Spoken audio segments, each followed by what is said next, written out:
Hello guys, welcome back to our YouTube channel my education support. तो guys, हम इस video में class 10 chapter 2 acid bases and salts के बारे में बात करेंगे। मैंने इसका पहला लेक्चर ले लिया है और आपने काफ़ी कुछ सीख लिया है उस लेक्चर में। अब हम आगे बढ़ेंगे इस लेक्चर को कंटिन्यू करते हुए। तो गाइस, हम इस वीडियो में बात करेंगे कि जो सभी बेसिस होते हैं और सभी एसिड्स जो होते हैं, क्या उनका सबका बिहेव एक जैसा होता है, क्या उनका सारा इफेक्ट जो होता है सेम होता है ना। जैसे पिछले वीडियो में हमने पढ़ा था कि जो एसिड जो थे वो मेटल्स के साथ जब रिएक्ट कर रहे थे तो हाइड्रोजन गैस को इवॉल्व कर रहे थे। तो क्या सारी एसिड जो है वो हाइड्रोजन गैस को इवॉल्व करती है जब वो मेटल के साथ रिएक्ट करती है, या वो सारे कंपोनेंट जो होते हैं वो हाइड्रोजन गैस इवॉल्व करते हैं अगर वो एसिडिक नेचर के हैं तो उसके लिए उसने यह एक एक्टिविटी दे रखी है। इसमें क्या है कि आप पहले ढेर सारे सोल्यूशन ले लें, ठीक है। जैसे गाइस, आपको हाइड्रोक्लोरिक एसिड के बारे में समझना है तो उसके लिए आप क्या करें कि हाइड्रोक्लोरिक एसिड को पहले आप क्या करें, बीकर में रख लें। ठीक, इसके बाद आप 2 नेल ले लें और उसको रबर कॉर्क से जोड़ दें। फिर उन दोनों नेल से आप क्या करें कि एक बल्ब लगा दें और उसके बाद 6 वोल्ट की बैटरी लगा दें और स्विच लगा दें। ठीक, अब क्या करें कि अब आपको देखना है कि ये बल्ब कब ग्लो होता है। ठीक, अब आप स्विच को ऑन कीजिए। बल्ब कब ग्लो होगा? बल्ब तभी ग्लो होगा जब आपके इसमें करंट फ्लो करेंगे। और करंट कब फ्लो करेंगे? जब आयंस मूव करेंगे तभी तो उसमें करंट फ्लो होगी। आयंस कब मूव करेंगे? जब आपके एसिड जो हैं वो हाइड्रोजन आयंस को रिलीज करेंगे, है ना। तो जो भी एसिड होगी, यानी कि जब भी बल्ब जलेगा तब समझ में आएगा कि उसमें कोई ना कोई आयंस रिलीज हो रहे हैं, यानी H आयंस आपका रिलीज हो रहा है। और अगर H आयंस रिलीज हुआ, इसका मतलब क्या हुआ कि जो गिवन कंपोनेंट्स है वो क्या है, एसिड है। ठीक, तो गाइस देखिए, इसी चीज को यहाँ पे समझा रखा है कि the bulb will start glowing in the case of acid. ठीक है, एसिड के केस में बल्ब तभी ग्लो करेगा जब वो क्या करेगा कि उसमें H आयन, ठीक है, आपका कैटायन जो होंगे वो प्रेजेंट होंगे। ठीक है, इसका मतलब क्या हुआ, गिवन सब्सटेंस जो है उनकी क्या प्रॉपर्टीज, क्या है, एसिडिक प्रॉपर्टीज है। ठीक, तो ये रहा आपका कैसे हम समझेंगे कि कौन से सब्सटेंस जो है वो एसिडिक नेचर है या बेसिक नेचर है। ठीक है, तो गाइस, जो नेक्स्ट टॉपिक है वो क्या है कि what happens to an acid और a base in water solution. Water solution में एसिड और बेस होगा तो क्या होगा। ठीक है, तो देखिए यहाँ पे ये एक्टिविटी दे रखा है। इसमें क्या किया है कि टेस्ट ट्यूब लिया है। ठीक है, टेस्ट ट्यूब में सोडियम क्लोराइड को डाला है और उसके बाद ऊपर से H2SO4 कंसंट्रेटेड H2SO4 को उसमें धीरे धीरे मिला रहा है। ठीक, अब जब हम सोडियम क्लोराइड में H2SO4 को मिलाएं कि उसमें से कुछ न कुछ कोई ना कोई गैस इवॉल्व होगी। हाँ, इसके बाद क्या करें कि ये सब जानने के लिए कि उसमें कौन सी गैस इवॉल्व हो रही है, वो H आयन है या फिर OH माइनस आयन है, उसके लिए आप क्या करें, लिटमस पेपर को ले जाएं और उस टेस्ट ट्यूब के माउथ पे रखें। अगर जो लिटमस पेपर है वो रेड ट्यूब ब्लू में कन्वर्ट हो गया तो गिवन सब्सटेंस आपका बेस है, और अगर ब्लू टू रेड में कन्वर्ट हो गया तो गिवन सब्सटेंस आपका क्या है, एसिड है। तो गाइस, यहाँ पे देखिए एक लाइन दे रखा है कि this experiment suggest that hydrogen ion in HCl are produced in the presence of water. ठीक है, इसका मतलब ये हुआ कि जब हम HCl में वाटर जब मिलाए, है ना, सॉरी, HCl में वाटर नहीं मिलाना, हमें वाटर में HCl मिलाना है। ठीक है, कभी ये मत सोचिएगा कि आप एसिड में आप जो है वाटर मिलाए। ठीक है, क्योंकि जब हम एसिड में वाटर मिलाएंगे तो ये बहुत ज़्यादा एक्सोथर्मिक प्रोसेस होती है और ये काफ़ी हार्मफुल होती है, जिससे आपके वेसल्स फट सकते हैं। ठीक है, तो याद रखिएगा कि वाटर में HCl को मिलाएंगे, यानी कि एसिड को धीरे धीरे वाटर में मिलाया जाता है स्टायर करते हुए। तो आते हैं फिर हम पॉइंट पे। तो यहाँ पे देखिए कि the separation of H ion from HCl molecules can not occur in the absence of water, यानी कि HCl में से जो H आयन जो रिलीज होता है वो वाटर के प्रेजेंस में ही होता है, बिना वाटर के प्रेजेंस में H आयन आपका रिलीज नहीं होगा। तो यहाँ पे देखिए ये रिएक्शन दे रखा है कि HCl H2O जो है ये रिएक्ट किए और H3O यानी हाइड्रोनियम आयन को रिलीज किए और क्लोराइड को डिस्प्लेस कर दिए। तो गाइस, यहाँ पे फिर से दे रखा है कि ये जो H आयन बनेगा ना वो H2O से फिर से रिएक्ट करके और H2O प्लस बनाएगा, यानी कि हाइड्रोनियम आयन को रिलीज करेगा। ठीक, ये तो रहा एसिड का रिएक्शन वाटर के साथ कैसा था। अब हम बात करते हैं कि बेस का रिएक्शन वाटर के साथ कैसा होने वाला है। ठीक है, तो यहाँ पे देखिए गाइस दे रखा है कि सोडियम हाइड्रोक्साइड है, इनमें जब हम वाटर मिलाते हैं ना तो वो सोडियम को अलग कर देता है और हाइड्रोक्साइड आयन को अलग कर देता है। हाइड्रोक्साइड यहाँ से निकाल दिया, इसका उसका मतलब क्या है कि ये क्या है, ये बेसिक इन नेचर है, ठीक है, यानी कि ये गिवन सब्सटेंस क्या हुआ, बेस हुआ, ठीक। वैसे गाइस यहाँ पे और भी बहुत सारे आपके एग्जांपल दे रखे हैं, जैसे आपकी पोटेशियम हाइड्रोक्साइड है और आपके मैग्नीशियम हाइड्रोक्साइड है, ये भी रिएक्शन किए वाटर के साथ और फिर से क्या किए, OH आयन को ये रिलीज कर रहे हैं। और गाइस यहाँ पे एक लाइन दे रखी है कि bases generated hydroxide OH minus ions in water, bases which are soluble in water are called alkalis, ठीक है। ऐसे बेस जो वाटर में सॉल्युबल होते हैं उनको क्या बोलते हैं, अल्कलीज बोलते हैं, ठीक। अब हम बात करते हैं न्यूट्रलाइजेशन रिएक्शन की, ठीक है। एसिड और बेस का रिएक्शन होगा, जैसा कि मैंने पहले बता दिया है आपको इस चैप्टर के स्टार्टिंग में ही कि एसिड बेस का रिएक्शन होगा तो वो सॉल्ट बनाएगा और वाटर बनाएगा, ठीक है। तो ये हुआ आपका न्यूट्रलाइजेशन रिएक्शन। अब चलिए अगर हम बात करते हैं कि अगर आपके जो ये H आयन और OH माइनस आयन जो बने हैं ना, वो आपके जो इवॉल्व हुए ना एसिड और बेस, और अगर इनका रिएक्शन हम आपस में करवाते हैं ना तो हमें मिलता है H2, यानी कि हमें वाटर मिलता है, ठीक है। तो गाइस देखिए यहाँ पे एक काफ़ी इंटरेस्टिंग एक्टिविटी दी रखी है, एक्टिविटी 2.10, ठीक है। इसको जानना बहुत ज़रूरी है, ठीक है। अगर आप सारे प्रैक्टिकल को समझ लिए जानिए, लेकिन अगर इसको नहीं समझे ना तो आप अपने आप को काफ़ी हार्म कर सकते हैं कि किसे पहले मिलाना है, कब किसे बाद में मिलाना है, इसे जानना बहुत ज़रूरी है, ठीक। तो गाइस यहाँ पे दे रखा है कि एक्टिविटी 2.10 जिसमें बता रखा है कि 10 ml वाटर को आप बीकर में रखें और इसके बाद कंसंट्रेटेड H2SO4 को ड्रॉप बाय ड्रॉप उस बीकर में डालें और उन्हें फिर आराम से हम स्टार करते हुए उन्हें मिलाएं, ठीक है। और फिर अब क्या करें, उस बीकर को आप अपने हैंड से टच करें और उसके बाद आप कुछ ऑब्जर्व करेंगे कि क्या उस बीकर का जो टेम्परेचर है वो बढ़ा या घटा है, ठीक। जिससे आपको समझ में आएगा कि हमारी प्रोसेस कैसी हो रही है, रिएक्शन कैसा हो रहा है, वो एक्सोथर्मिक प्रोसेस हो रहा है या फिर एंडोथर्मिक प्रोसेस हो रहा है। तो गाइस इस एक्टिविटी में इसी चीज को समझाया हुआ है कि कौन सा रिएक्शन एक्सोथर्मिक प्रोसेस है और कौन सा रिएक्शन हमारा एंडोथर्मिक प्रोसेस है।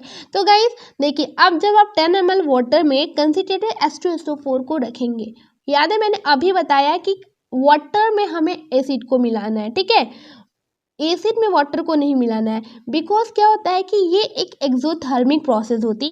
तो गाइस देखिए यहाँ पे दे रखा है कि care must be taken while mixing concentrated nitric acid और sulphuric acid with water, the acid must always be added slowly, ठीक है। इन्हें हमें बहुत आराम से मिलाना होगा to water with constant stirring, ठीक है। इन्हें आराम से स्टायर करते हुए मिलाना है, क्योंकि ये रिएक्शन जो होगा ना वो एक एक्सोथर्मिक प्रोसेस रिएक्शन होता है। तो गाइस अगर आप ऐसा नहीं करते हैं ना, अगर आप चाहते हैं कि आप एसिड में वाटर को मिलाएं तो आप एसिड को अगर ले लेते हो इसके बाद उसमें वाटर मिलाते हैं ना तो वो इतनी ज़्यादा एक्सोथर्मिक प्रोसेस, मतलब इतनी ज़्यादा हीट निकलती है कि वो जो भी आपका बीकर वगैरह है ना वो टूट सकता है और जितने भी उसके मिक्सचर है ना वो स्प्लैश हो जाएंगे, ठीक है, वो बाहर आ जाते हैं, जिसकी वजह से आपके हाथ वगैरह जो भी हैं वो जल सकते हैं, ठीक। तो इस चीज़ को आप ध्यान रखिएगा, यानी कि इस चीज को आप नोट कर लीजिए कि ऐसा आप कभी मत कीजिएगा, ठीक है। देखिए यहाँ पे दे रखा है कि warning sign displayed on a container containing concentrated acid and base, ठीक है।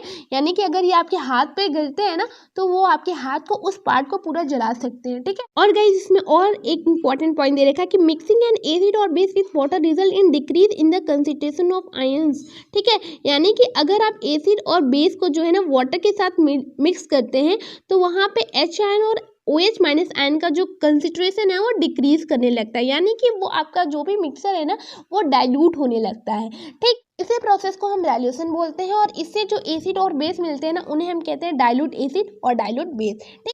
यानी कि एसिड और बेस में वाटर को मिलाने से H आयन और OH माइनस आयन की कंसंट्रेशन घटता है, जिसकी वजह से वो डाइल्यूट होता जाता है, ठीक है।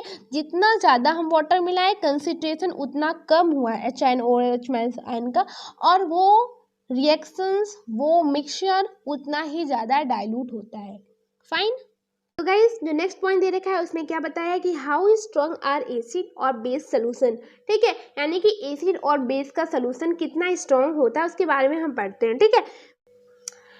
तो गाइस बात आती है कि एसिड और बेस को हम कैसे समझेंगे कि कोई चीज़ कितनी ज़्यादा एसिडिक है और कोई चीज़ कितनी ज़्यादा बेसिक है। तो उसके लिए हमें जानना पड़ेगा उसके pH वैल्यू। pH वैल्यू मतलब क्या होता है कि पावर ऑफ हाइड्रोजन, ठीक है, पावर ऑफ हाइड्रोजन आयन, ठीक है, यानी कि हाइड्रोजन आयन का कंसंट्रेशन कितना है। अगर H आयन कंसंट्रेशन हमारा ज़्यादा है, इट मीन्स क्या है कि गिवन सब्सटेंस आपका जो भी है वो एसिडिक है, और अगर हाइड्रोजन कंसंट्रेशन हमारा कम है तो इसका मतलब सब्सटेंस क्या हमारा बेसिक इन नेचर है। अगर H आयन कंसंट्रेशन हमारा डिक्रीज हुआ तो OH आयन कंसंट्रेशन हमारा बढ़ेगा, और अगर OH आयन कंसंट्रेशन हमारा इंक्रीज हुआ तो H आयन कंसंट्रेशन हमारा डिक्रीज होगा। तो देखिए एनसीईआरटी में बहुत अच्छे से ये समझा रखा है कि scale for measuring hydrogen ion concentration in a solution called the pH scale, ठीक है, जो हाइड्रोजन आयन कंसंट्रेशन को सॉल्यूशन में मेजर करता है उन्हें हम क्या बोलते हैं, पीएच स्केल कहते हैं। जैसा कि मैंने बताया कि पी जो है उसे बोलते हैं पोटेंस यानी कि पावर, ठीक है, उसका मतलब क्या होता है पावर, और एच यानी कि आपका एच आयन जो यहाँ पे दे रखा है, ठीक है। PH should be thought of simply as a number of which indicate the acidic और basic nature of solution, higher the hydronium ion concentration lower is the pH value, यानी कि जितना ज़्यादा हाइड्रोनियम आयन कंसंट्रेशन होगा यानी कि H ion का concentration जितना ज़्यादा होगा उसकी पीएच वैल्यू जो होगी उतनी कम होगी, ठीक है, ये बात आप अच्छे से नोट कर लीजिए, ठीक है, उसकी पीएच वैल्यू उतनी कम होगी, ठीक है। अगर किसी सॉल्यूशन की पीएच वैल्यू 7 है इसका मतलब कि हमारा जो सॉल्यूशन है वो क्या है, न्यूट्रल है, ठीक है, और अगर 7 से लेस है तो इसका क्या मतलब है कि जो सॉल्यूशन है वो एसिडिक इन नेचर है, और अगर 7 से ज़्यादा है इसका मतलब कि सॉल्यूशन क्या है, बेसिक इन नेचर है। ओके, यहाँ पे दे रखा है कि as a pH value increase for 7 to 14 it represent an increase in OH minus ion concentration in the solution, ठीक है, यानी कि OH minus ion concentration उतना ज़्यादा बढ़ता जाएगा यानी कि वो बेसिक नेचर उसका उतना ही ज़्यादा बढ़ता जाएगा। देखिए यहाँ पे एक बहुत ही अच्छा फिगर दे रखा है कि कैसे हमारा एसिडिक और नेचर कैसे बढ़ रहा है कैसा घट रहा है। तो देखिए ये रहा आपका 0 to 14 तक की वैल्यू यहाँ पे मेंशन है, 0 to 14 तक की, और 7 पे क्या दिखा रखा है, 7 पे ये क्या है, न्यूट्रल है। ओके, तो गाइस देखिए यहाँ पे 7 से 0 यानी कि, ठीक है, यानी कि 7 से 0 नीचे जा रहा है तो एसिडिक नेचर इसका बढ़ रहा है, और 7 to 14 जाने पे इसका बेसिक नेचर बढ़ रहा है, ठीक है, यानी कि यहाँ पे आपका OH माइनस आयन कंसंट्रेशन ज़्यादा है और यहाँ पे क्या है, H प्लस आयन कंसंट्रेशन ज़्यादा है। Increase in H plus ion concentration, decrease in H plus ion concentration. Okay, तो गाइस देखिए हम आगे बढ़ते हुए आते हैं, यहाँ पे एक्टिविटी 2.11 दे रखा है, इसमें कुछ सोल्यूशन दे रखे हैं, उसके कुछ पीएच पेपर पे कुछ उसके कलर दे रखे हैं, ठीक है, तो आप इसको समझिएगा और देखिएगा कि बहुत ही इंटरेस्टिंग आपको लगने वाला है कि इसकी पीएच वैल्यू कहाँ से कहाँ तक है, ठीक है, और इसको याद कीजिएगा। तो गाइस देखिए यहाँ पे जो आपकी इंपॉर्टेंट जो आपके क्वेश्चन पूछे जाएंगे उसमें यहाँ पे एनसीईआरटी में मेंशन कर रखा है, जैसे कि गैस्ट्रिक जूस है उनका पीएच कितना होगा, लेमन जूस है उनका पीएच, और प्योर वाटर ब्लेड है उनका पीएच कितना होगा, milk of magnesia, sodium hydroxide solution, ये क्या है, इनका पीएच कैसे कैसे होगा, इस चीज़ को दे रखा है। इस चीज़ को और अच्छे से समझने के लिए हमारे पास बहुत ही इंटरेस्टिंग सा चार्ट है, उसको आप समझिए। तो गाइस देखिए ये बहुत ही इंटरेस्टिंग चार्ट है, इसमें देखिए कि कैसे आपको बता रखा है कि कौन आपका स्ट्रॉन्ग एसिड है और कहाँ से कहाँ तक रेंज का आपका वीक एसिड आता है।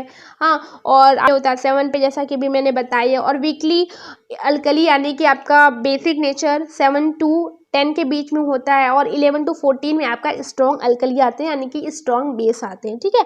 गाइस देखिए ये कुछ इंपॉर्टेंट सब्सटेंस है और उनके पीएच रेंज है जो आपको एग्जाम पॉइंट ऑफ व्यू से काफ़ी इंपॉर्टेंट है, ठीक है। तो देखिए इसमें क्या दे रखा है कि गैस्ट्रिक कंटेंट उसका पीएच क्या है, सॉफ्ट ड्रिंक उनका पीएच क्या है, ठीक है, और ये एसिडिक नेचर कैसे घट रहा है, ठीक है, और कैसे यहाँ पे बेसिक नेचर आपका बढ़ रहा है, ठीक, इस चीज़ को यहाँ पे समझाया हुआ है। तो आप पीएच रेंज से ही समझ सकते हैं कि कौन सा एसिडिक होगा और कौन सा बेसिक होगा। ये देखिए ये नीचे आ रहा है ना, यानी कि 1 से, यानी कि आप समझ लीजिए कि कम से ज़्यादा पे आ रहा है, ठीक, जैसा कि मैंने बताया 0 to 14 तक जाएगा तो ये बेसिक नेचर यानी कि यहाँ से यहाँ तक आपका बेसिक नेचर बढ़ रहा है, ठीक है, बेसिक नेचर बढ़ रहा है, और यहाँ से यहाँ तक जो है आपका एसिडिक नेचर जो है वो बढ़ रहा है, ठीक है। तो आप इसको नोट कर लीजिएगा और अच्छे से समझ लीजिएगा। तो गाइस अब हम आते हैं अपने पॉइंट पे। होप सो आपको वो चार्ट काफ़ी अच्छा लगा होगा और समझ में भी आया होगा कि पीएच कैसे कैसे चेंज हो रहा है और कब एसिडिक और कब बेसिक नेचर उसका बढ़ रहा है और कब घट रहा है। ओके, तो गाइस अब हम आते हैं important of pH in everyday life. तो देखिए इसमें क्या दे रखा है कि आप के लाइफ में, आपके एवरीडे लाइफ में पीएच का क्या इफेक्ट पड़ता है। तो पहला पॉइंट क्या दे रखा कि are plants and animals pH sensitive, क्या सारे प्लांट्स और एनिमल्स पीएच सेंसिटिव होते हैं। व्हाई नॉट, क्यों नहीं होते? देखिए आपकी बॉडी जो होती है ना, उनका पीएच रेंज होता है 7.0 टू 7.8 तक होता है, ठीक है। यानी कि हमारे सर्वाइव करने के लिए हमारे बॉडी का ये पीएच रेंज जो है उसका मेंटेन होना बहुत ज़रूरी है, ठीक है। वाटर का जब पीएच रेंज 5.6 से कम होता है ना, तो उसे हम बोलते हैं एसिड रेन, ठीक है। यानी कि उनकी एसिडिटी बढ़ जाती है। और ये जो रेन है ना, जब ये गिरते हैं हमारे अर्थ पे, लैंड पे, तो ये क्या करते हैं, ये फ्लो होते हुए वाटर रिवर में चले जाते हैं, सी में चले जाते हैं और वहाँ मिल जाते हैं। और वहाँ मिलने के बाद जो वहाँ की एक्वेटिक लाइफ है ना, उसको पूरी तरह से डिस्टर्ब कर देते हैं। क्योंकि ये जो एसिड रेन होते हैं ना, वो जब वाटर में मिलते हैं तो वहाँ की भी पीएच को चेंज कर लेते हैं। और जिसकी वजह से जो उसके अंदर की जो मछलियाँ होती हैं, तरह तरह के जो उसके अंदर एक्वेटिक एनिमल्स होते हैं, वो क्या कर जाते हैं कि पीएच का इफेक्ट करने की वजह से वो मरने लगते हैं। ओके, तो इसलिए पीएच का सेंसिटिव होना लाजमी है। और पीएच का इफेक्ट हमारे ऊपर और हमारे एनिमल्स के ऊपर और प्लांट्स के ऊपर पड़ता है। इसलिए पीएच को मेंटेन करने के लिए हमें इसीलिए बताया जाता है कि पोल्यूशन को कम कीजिए, पेड़ लगाइए, ठीक है। तो इन्हीं सबको बोला जाता है कि जिसकी वजह से हमारे इन्वायरमेंट पे पीएच मेंटेन रहे। तो गाइस नेक्स्ट पॉइंट जो है, what is the pH of the soil in your backyard. यानी कि बैकयार्ड जो है ना, उनमें जो सॉइल है उनका पीएच क्या है। क्योंकि जो प्लांट की ग्रोथ है वो सॉइल के पीएच वैल्यू पे डिपेंड करती है। और अलग अलग रीजन का अलग अलग पीएच होता है, ठीक है। ठीक, तो उसको समझने के लिए आपको ये एक्टिविटी समझना होगा कि कैसे हम पीएच वैल्यू सॉइल का चेक करते हैं, ठीक है।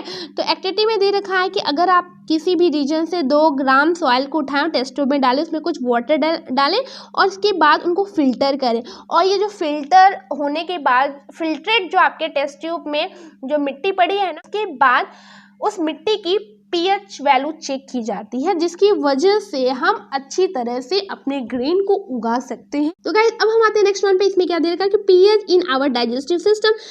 तो इस चैप्टर के स्टार्टिंग में ही मैंने बता दिया था कि एसिडिटी हमारे बॉडी में बढ़ती है। और आपको पता है कि स्टमक जो है वो हाइड्रोक्लोरिक एसिड जो होता है इवॉल्व करता रहता है।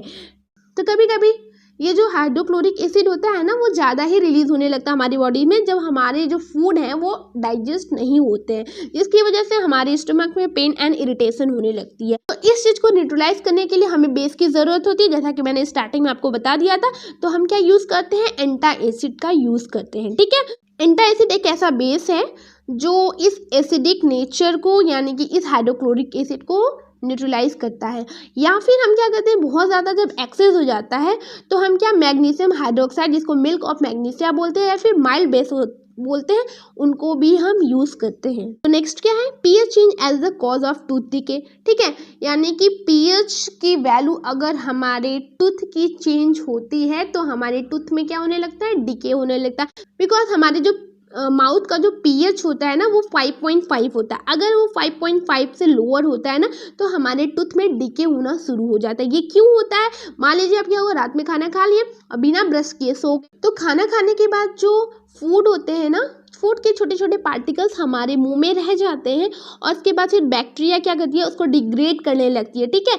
यानी कि शुगर या फूड पार्टिकल्स जो भी है उनको डिग्रेड करने लगती है और डिग्रेड करके खाने लगती है, जिसकी वजह से हमारे जो मुंह का पीएच है ना वो कम हो जाता है, ठीक। जब ये पीएच कम हो जाता है तो हमारे टूथ में डिके हो जाता है। हालांकि हमें पता है कि जो हमारे दांतों में जो इनेमल होता है ना वो हमारे बॉडी का सबसे हार्डेस्ट सब्सटेंस होता है, उसके बावजूद भी वो डिके हो जाता है, ठीक है। तो इस वजह से ये, इसके लिए एक ही रेमेडी अप्लाई होती है कि आप रात में अच्छे से ब्रश करके सोया कीजिए, मुंह को साफ करके सोया कीजिए, ताकि आपके मुंह में कोई भी फूड या फ्रूट का पार्टिकल्स न रह जाए।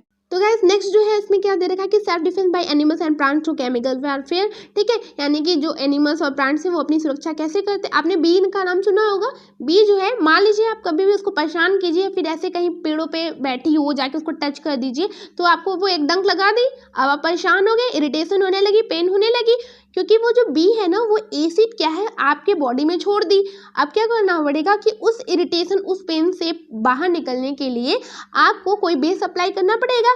तो आप क्या करें, सबसे अच्छा तरीका यह है कि आप बेकिंग सोडा लीजिए और वहाँ पे उस जगह पे लगा लीजिए और थोड़ी देर बाद आपको रिलीफ मिलेगा, ठीक। ये तो बात हो गई एनिमल्स की। अब हम बात करते हैं प्लांट्स की, ठीक है। तो वैसे एक बहुत ही बदमाश टाइप का प्लांट होता है, ठीक है, जिसको हम बोलते हैं नेटल। नेटल की जो लीव्स होती हैं ना, उन पे स्टाइनिंग हेयर होता है, मतलब बहुत सारे हेयर्स निकले होते हैं, ठीक है, छोटे छोटे छोटे छोटे। अगर बाय द वे मान लीजिए कि आप उसको टच कर दिए तो ये जो उनके हेयर्स होते हैं ना, वो आपके फेस से जैसे कि बीज ने डंक मारा था ना, समझिए बिल्कुल वही हाल होता है, ठीक है। वो भी क्या करते हैं, मैथोनिक एसिड आपकी बॉडी पे छोड़ देते हैं, और फिर क्या होता है कि आपको एकदम बर्निंग पेन होता है, ठीक है, एकदम जलता हुआ पेन होता है। फिर उससे भी रिलीफ पाने के लिए आपको कुछ ना कुछ तो करना पड़ेगा, तो ठीक है। तो उसके लिए रेमेडी अप्लाई है, यहाँ पे देखिए इस चीज़ को पढ़िएगा। उसके लिए रेमेडी अप्लाई है, एक तरह का पौधा होता है जिसका नाम है डॉग प्लांट, ठीक है। डॉग प्लांट के लीफ को आपको वहाँ पे रगड़ना होगा। इसके बाद क्या होता है कि आपको थोड़ा आराम मिलता है, ठीक। तो इस तरह से ये रहा कैसे एनिमल्स और कैसे प्लांट्स अपनी सुरक्षा करते हैं, कि क्या क्या पीएच उनकी होती है, ठीक है, पीएच बिगड़ने के बाद क्या हाल होता है, ठीक। तो यहाँ तक होप सो गाइस आपको अच्छे से समझ में आया होगा, और आगे इस वीडियो को हम कंटिन्यू करेंगे नेक्स्ट वीडियो में, ठीक। और अगर इस वीडियो से रिलेटेड आपको कोई भी प्रॉब्लम हो तो आप हमसे कमेंट सेक्शन में पूछ सकते हैं। तो गाइस अगर आपको ये वीडियो अच्छी लगी हो तो आप वीडियो को लाइक कीजिए, शेयर कीजिए, कमेंट कीजिए, और सब्सक्राइब करते हुए बेल आइकन को दबाना बिल्कुल मत